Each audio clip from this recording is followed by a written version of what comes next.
You're listening to Love Talk Live with the relationship expert, Jamie Bronstein, only on LA Talk Radio. Hello and welcome to Love Talk Live. I'm your host, Jamie Bronstein, and today I have with me Bruce Friedman. Welcome. Thank you. Thank you for having me, Jamie.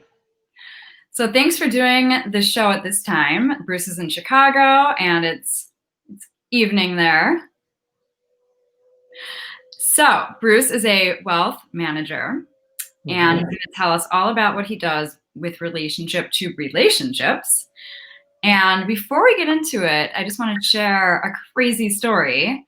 Bruce and I were preparing for the show, talking about what we're going to talk about, and we discovered that we lived in the same house, not at the same time. The house that I moved out of when we left Highland Park, we moved to California, and you grew up in that house. Yes, it was. Yes, my father built the house, and we lived there. I lived there through my entire childhood, and my mother sold the house. I don't know, maybe now that's probably 6-7 years ago, but yeah, it was very interesting story. I've never came back to see the house on the inside, but very interesting. Yeah, very funny, actually. Such a small world. Yes. Okay, so Bruce, can you tell the viewers a little bit about what you do, how you help people, and specifically, I know you help a lot of women going through divorces. Correct. So I am what I sort of call myself as a concierge wealth manager. What that means is I will help my clients, particularly with women who are going through a divorce, to help them understand what they have, what they might need in the future, and realistic expectations. On top of it, I try to make sure that whatever they need, literally whatever they need, I will help them with. Now, I'm not an accountant and I'm not an estate planning attorney, nor am I an attorney. But if they need help to get to the right people, I will help them get there. And, I've helped in all kinds of situations. It could be my clients might need doctors, or they might need insurance people, or they might need other attorneys for a variety of reasons. They might want to remodel their house. They might want to buy or sell a car. And they were never the person that actually did it because their spouses used to do that. And therefore, I've seen a lot of people, especially in the sales environment, try to take advantage of those people. And I don't think that that's right, of course. And anything I can do to offset that fear, I will do. So as an example, I probably, quote unquote, buy and sell a car every month, even during the pandemic. And a client might come to me and say, I'm looking for XYZ car, and this is what I want, and whatever. And they typically will go to a dealer. Well, maybe not in COVID, but they might call a dealer. And that dealer will say, well, give me your name, address, phone number, so that I can send you more information. And my client will typically say, well, you know what, run everything through my brother. And my brother's name is Bruce, and here's his phone number, and give him a call. Now, of course, it's their money. They can do whatever they want with it, but I am here to help them to make sure that they are getting a good deal, or making sure that that nobody's taking advantage of them. That's my role.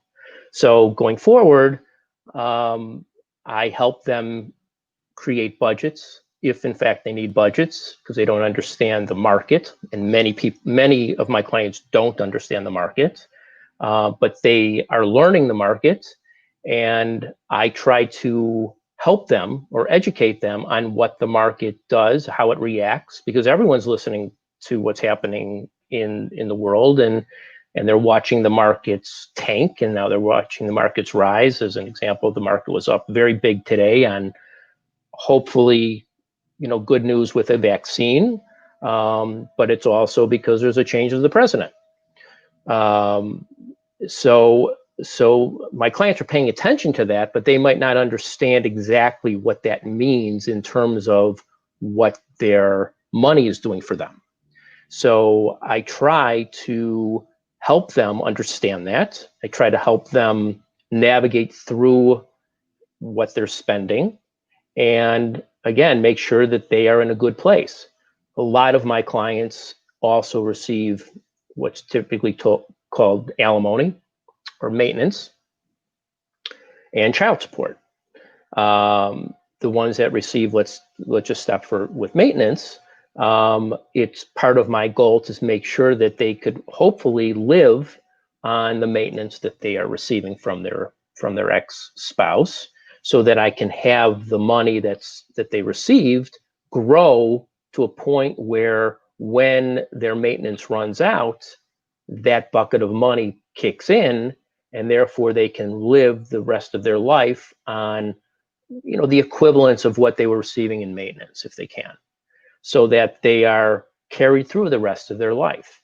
And the kids grow up, certainly, and the kids, support stops at some point, but some of those kids receive money as well, and the kids don't know what to do.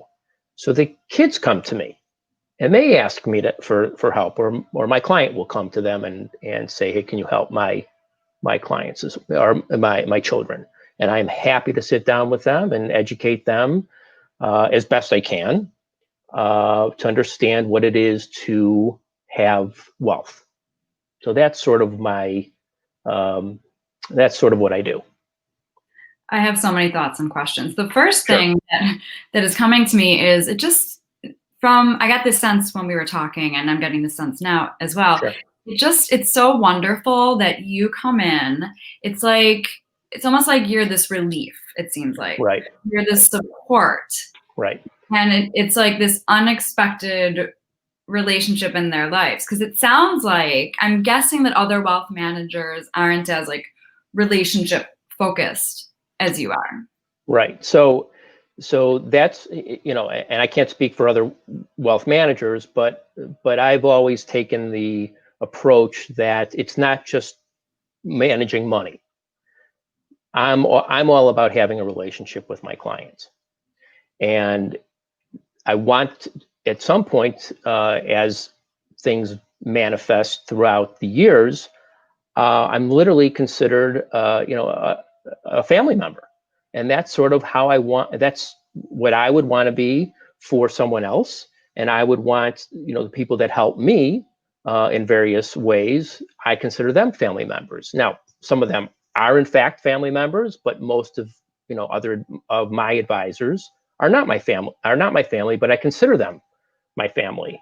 And when you have a strong bond like that, and you can be trusted and unwavering, I think that goes a long way. Now, in my particular case with a lot of my clients, as it's been proven, a lot of my clients, Monday through Friday, they're busy. They're doing their own thing. They're whatever their interests are, they're doing their thing. And if they have kids, they're certainly running around with, well, again, pre-COVID, they're running around with the kids. Now it's completely different, but staying in place with their kids.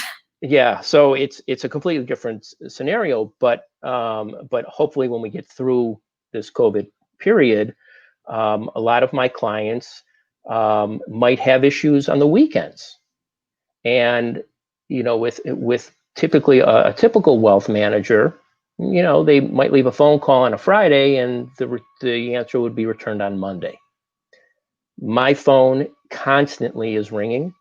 My phone is, emails and phone calls, because I figure if my clients need me, and again, it's more of a relationship. It's not a client advisor. It's a relationship. Mm-hmm. If my client needs me, they're going to call me whenever. So if they need to call me on a Saturday or a Sunday, I will talk to them, and for as long as they need to talk. Now, certainly, just like everyone else, everyone has family commitments. But if someone emails me or calls me, um, I will, if I can't take the call right away, or I can't email right away, or I can't text right away, I will text them back really quick and say, I received your, I received your information, your contact information or your information. I will call you back as soon as I am available. And that's all they want to hear, that I received it and I was proactive and I was on top of it. And of course, I will call them back. And if it's, on Saturdays and Sundays around, at least in Chicago now, people are looking at homes.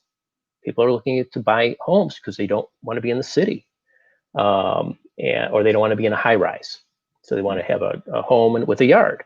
So I might get phone calls, which I have over the past couple days, with clients that are saying, Bruce, can you talk to me about homes in the northern suburbs, which is where I live, but it could be anywhere. And how much can I spend for a house, or how much should I spend for a house, or or I need to deal with a mortgage, or how should I go through with the process? And that all happens on a weekend, because that's when the clients or my clients have the availability to look, if you will. So I'm not going to have them strung along until Monday or Tuesday if they need me. If they need me on a weekend. So I think that's a deciding and differentiating factor with what I do. It's something that my father used to do. My father was an attorney. He was a personal injury attorney. And my dad, and I credit my dad for a lot of my relationship skills, if you will, where my dad, when I was a young kid, maybe 13, 14 years old, when we actually had a phone that was connected to the wall, and the phone, yeah, I know. So when there was a phone connected to the wall, my dad would get these phone calls late, really late at night, and he would inevitably talk to the client, and then once in a while he would come into my room and wake me up and say, get dressed, you're coming with me. And I'm 13 years old. I don't know where I'm going and whatever, but I would get in the car with him, and we'd drive to my dad's client's house, and I would sit sort of in the background, and my dad would talk to their client, to his clients, about whatever it was. It didn't make a difference what it was.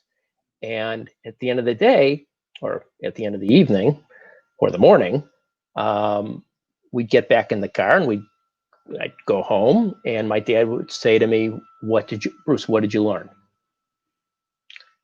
And I'm 13 years old. I'm like, I didn't learn anything, Dad. You woke me up. I didn't learn anything. But what did I learn? I learned that my dad went because his client needed him, and the client needed to talk to someone, and my dad just went there to listen. He just listened. He didn't offer any advice. He didn't say anything. He just listened. And people need that. People need it today. People need it. They needed it back before COVID. They just need that release. They need to vent to someone. And my dad used to do it. And that's sort of what I've kept with me, because my father passed away about 5 years ago.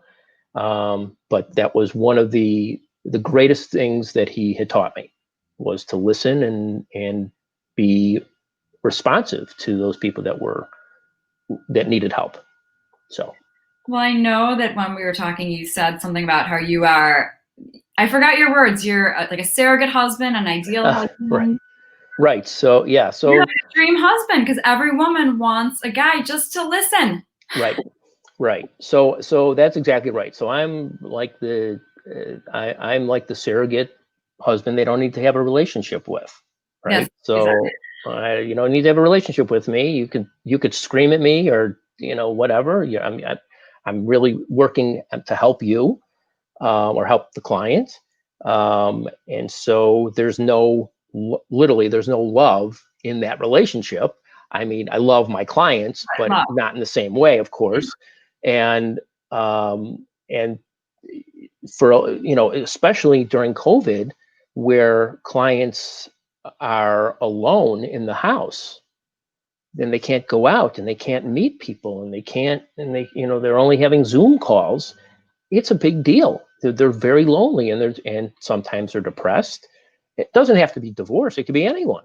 But if you have two people in a house that are thinking about getting divorced, imagine what the pressure is and the stress is during these times, where you're going to go, right? So there's many times I might get a phone call late at night where my client or a prospective client might say, Bruce, can you talk? Because they've gone to a different room in their house or whatever the case may be. And, I'm whispering. I shouldn't have to whisper, but I'm sort of whispering because they're whispering, right? Because they don't want their spouse hearing. So it's, so that's more of what I mean by a holistic way of managing people's lives. So it's interesting. Our jobs are similar in that I'm always available, just like you. And I've had those same conversations where I feel like I start whispering also. Right. Right. Right. I wanted to just bring up something that just occurred to me was that, we were talking about how you are, like, you're a good listener. You're a great model. It's like you're bringing into awareness for maybe some of these women that didn't know that a good guy exists, let's say. Right. So I feel like this relationship with you is very reparative for any type of healing they need to do from any past relationships, for them to know that good guys that do listen do exist. Yeah. I mean, have you ever had a situation where a woman has just had this very positive relationship with you, and then they say, like, now I know that good guys exist, or like, thank you for showing me what it feels like to be listened to or heard. Yeah, I mean, I get a lot of letters. I get a lot of thank yous in thank you notes and things like that, and those are very touching because it shows or it reflects that I'm really helping the client. During COVID is a perfect example. I know that a lot of my clients can't go out. They're afraid to go to the grocery store. They're afraid to go anywhere. And so what I've done, and this is something that literally I thought everyone was doing, but they weren't. I literally would send flowers to all my clients to say, just, how are you doing? How are you? I'm thinking about you. I know it's tough right now. All personalized. I mean, I know what my clients like. I know what they don't like. It's not a canned, bouquet of flowers. It's nothing like that. I know some of my clients have allergies. I know some of my clients have food allergies, whatever the case is. And I just want them to know that I'm thinking about them. It has nothing to do with their money. There's nothing. It's just being nice. And I think in today's world, especially now, we're not seeing the same niceness that we used to see. And if I can make a client smile or know that I'm thinking about them, I think that that's very important. So, I literally, I talked to some of my partners about it, and I said, hey, did anyone send any flowers or chocolate or, fudge or whatever? Because I have a lot of clients. I have a lot of the attorneys that I work with, they like fudge, or I think they like fudge because I send fudge and they always eat my fudge. So whatever. But I know I know the flavors they like, and when you have, 100 lawyers or so that you're dealing with and clients, you have to understand, I typically get it right the first time.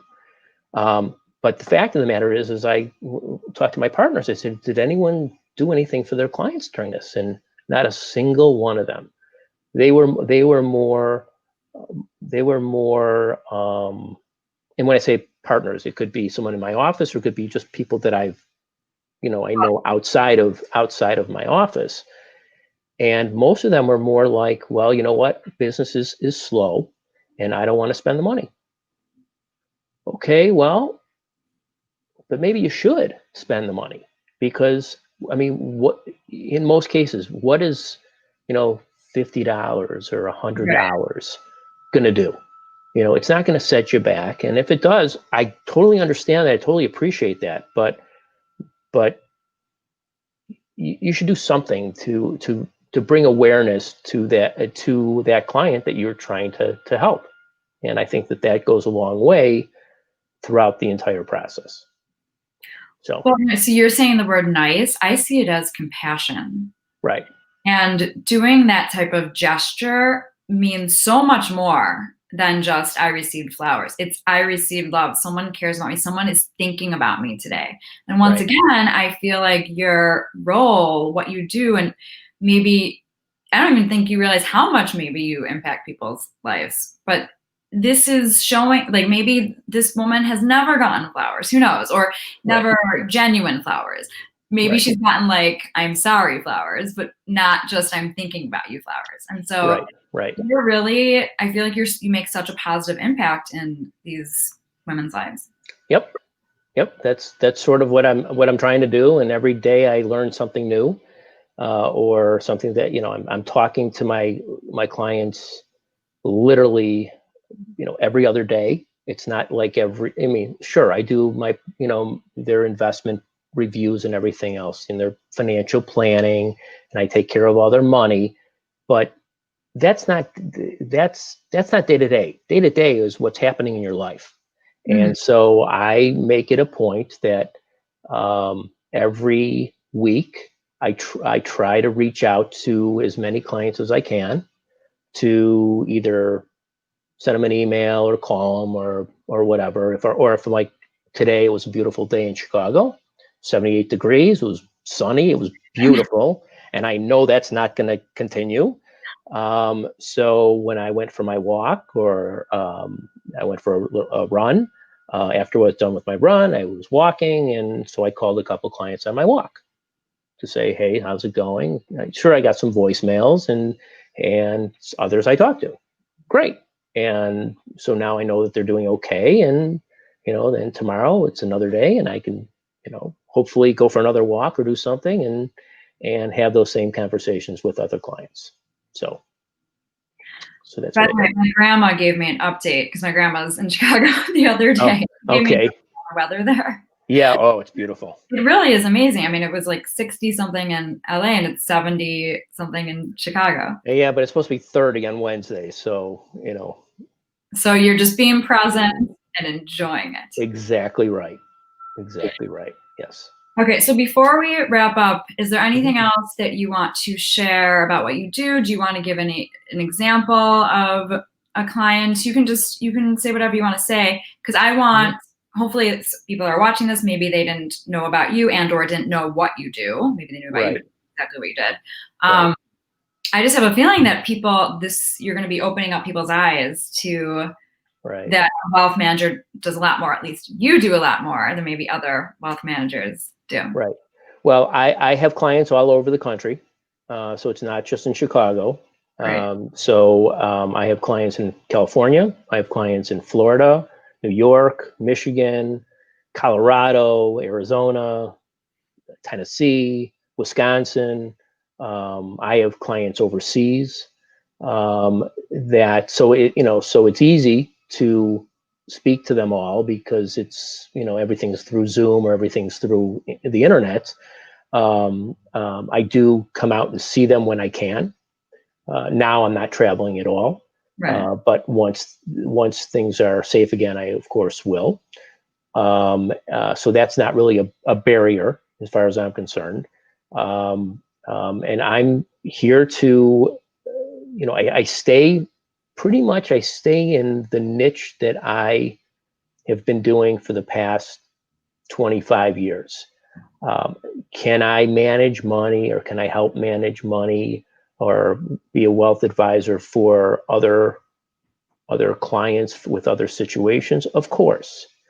But in this particular space, where quite honestly, there were a couple divorce lawyers who ultimately were, family friends of either my father's or people that I had met through the years. They sort of helped me create what they felt was a much needed niche.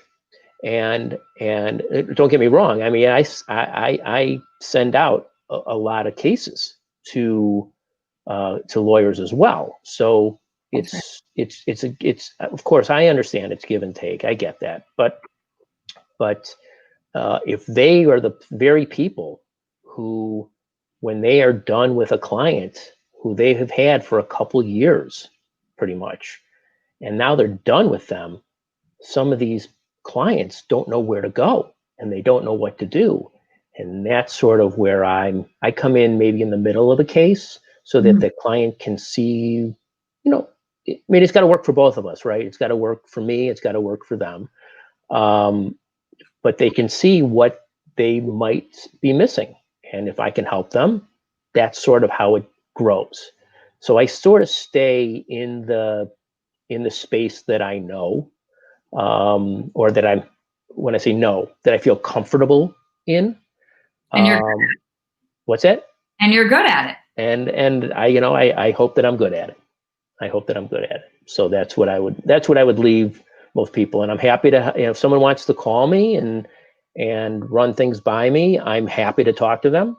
If I can help them, no big deal. I'll help them. So do you have a website? You said phone call. What do you feel, what would you like to share in terms of how people can get in touch with you? So the website is www.g as in George, C as in cat, G as in George, so gcgfinancial.com. And if you go into gcgfinancial.com, there's a bunch of drop-down boxes, and you can see that there are some advisors, and you can click on, Bruce Friedman, and you can see it. You can see all of my information that way. I can my phone numbers, my office phone numbers, my emails, and I believe, and the website. Everything's pretty much out there. It's pretty easy to get in touch with me. And if for some reason you can't find him, you can contact me through my website, therelationshipexpert.com. And you can always email me, jamie.therelationshipexpert@gmail.com. So somehow, if you want to hire Bruce, you can find him. Right. And also, your name, for some reason, your name is not on the bottom of the screen, but it's Bruce Friedman, Friedman. Oh, there it is. Oh, there it is. Magic. Thank you, Pam, the station manager. I know I put it in there when I signed on. So, okay. I don't know. It's all good. Go again. And I will be sharing this with link. I'll share the link when I share it as well. Okay. Of how people can get in touch with you. So thank you, Bruce, so much for joining us today. My pleasure. Thank you so much. Thanks for being on the show. It was so inspirational, and I'm sure you're going to help so many people, just as you already have. And I hope you have a wonderful evening. Enjoy that good weather. I will absolutely. Thank you so much. And if anyone has any questions, if you have any questions, follow-up questions, absolutely reach out, and I will answer them as soon as I get them. Wonderful. So thanks for joining us, everyone at home. Thanks for joining us on Love Talk Live, and join us next week for another episode. Thanks so much. Have a great night. Thank you. Bye.